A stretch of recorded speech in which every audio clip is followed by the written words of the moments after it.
За өнөөдөр бол дулаахан сайхан өдөр байна. Ээж дээр гэр бүл хүүхдийн туслан дээр очиж за өчүү толгоос үүлнүүдээ хуухалж байна. За ээж маань ил галдаар ингээд маш сайхан хуухлаад өгөн. За би болохоор төмрөө улаасгаж байгаад л мөлчилгээд өгөн шүү дээ. Ингээд сайхан уламжилт аргаараа.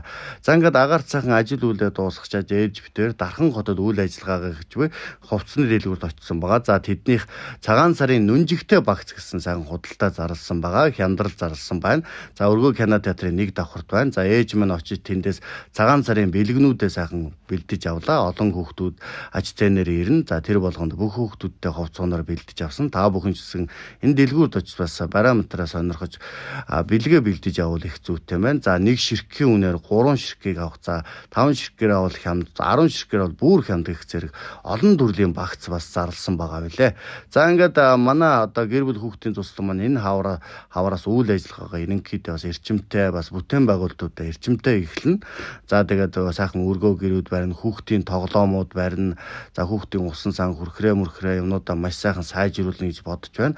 Олон зорилго байгаа. Та бүхэн маань намайг бас миний бас хийж байгаа гэр бүл хүүхдийн туслангийн маань сайхан дэмжийе гэж бодож ивэл сайхан лайк, шеэр, комент хийж байгаарай. За өнөөдөр бол 3 азтан тодруулна. За 50 мянган төгрөг өгнө. За болцлно гэвэл за лайк хийсэн дарсан байх хэвээр, комент бичсэн байх хэвээр, за шеэр хийсэн байх хэвээр. За тэгээд азтангаа тодруулна.